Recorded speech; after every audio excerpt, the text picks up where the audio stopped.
அதான் மேல வர மாட்டீங்களா? இவ்வளவு டான்ஸ் பண்ணி எல்லாம் வேஸ்ட் தான். சும்மா ஏன் வெட்டி பந்தா பண்றீங்க? விடுங்க மாஸ்டர், நீங்க என்ன பண்ணாலும் கைக்கு வராது. கம்னர்ரா பேக்கு. எனக்கு எதுக்குடா இங்க இருந்து வரணும்? எங்க இருந்து வருதுன்னு இப்போ பாரு. மனம்போல் தீனம் ஜமாய் நாயர் சாயா என்ஜாய். Okay ready? களி துள்ளிங்க காளிங்க காளிங்க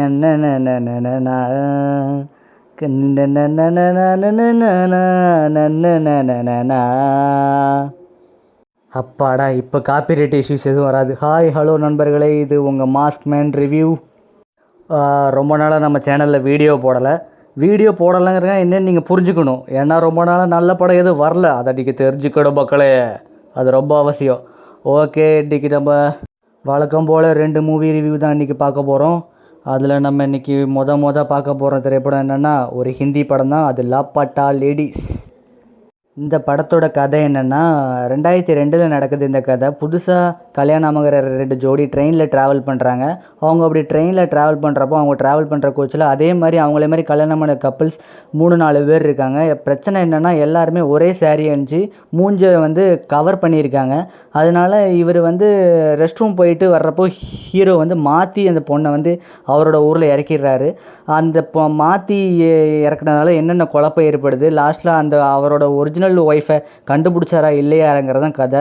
ரொம்பவே சூப்பராக ஸ்க்ரீன் ப்ளே பண்ணியிருந்தாங்க, ரொம்பவே சூப்பராக இருந்துச்சு. அதாவது feel good movie, family drama ரெண்டும் மிக்ஸ் பண்ணி எடுத்திருந்தாங்க, சூப்பராக இருந்துச்சு. படத்தில் இந்த ஃபெமினிசம் இருக்குது, அரசியல் இருக்குது, காமெடி ரொம்பவே சூப்பராக இருக்குது. கண்டிப்பாக எல்லோரும் ஒன் டைம் இருந்தால் போய் பாருங்கள், ரொம்பவே சூப்பராக இருக்குது. ஆக்சுவலாக இந்த படம் நெட்ஃப்ளிக்ஸ் ஓடிடியில் ஸ்ட்ரீம் ஆகுது. இப்போ தான் இங்கே உள்ள மக்களுக்கெல்லாம் தெரிய ஆரம்பிச்சிருக்கு. ஆனால் நார்த்தில் தேட்டரில் செம்ம ரன்னிங் ஆச்சு இந்த படம். கண்டிப்பாக டைம் இருந்தால் போய் பாருங்கள், ரொம்பவே நல்லாயிருக்கும். ஹிந்தி லாங்குவேஜில் தான் இருக்குது, ஆனால் உங்களுக்கு படம் பார்க்குறப்போ ரொம்பவே நல்லாவே புரியும். கண்டிப்பாக போய் பாருங்கள். நெக்ஸ்ட்டு நம்ம பார்க்க போகிற படம் அரண்மனை 4. இந்த படத்தில் தமன்னா, ராஷி கண்ணா, அந்த சுந்தர் சிலாம் சேர்ந்து நடிச்சிருக்காங்க. இந்த படத்தோட ஒன்லைன் என்னென்னு இப்போ சொல்லிடுறேன். படத்தில் தமன்னாவோட பையனை பேய் இல்லாமல் பாக்குன்னு ஒரு இது கொல்ல வருது. பாக்குனா என்னென்னு யோசிக்காதீங்க, எனக்கே தெரில. நமக்கு தெரிஞ்சதெல்லாம் கொட்டைப்பாக்கு தான் நமக்கு தெரியும். ஆனால் ஏதோ ஹாலிவுட் படத்துலேருந்து சுட்டு பாக்குன்னு ஒரு விஷயத்த கொண்டு வந்திருக்காங்க.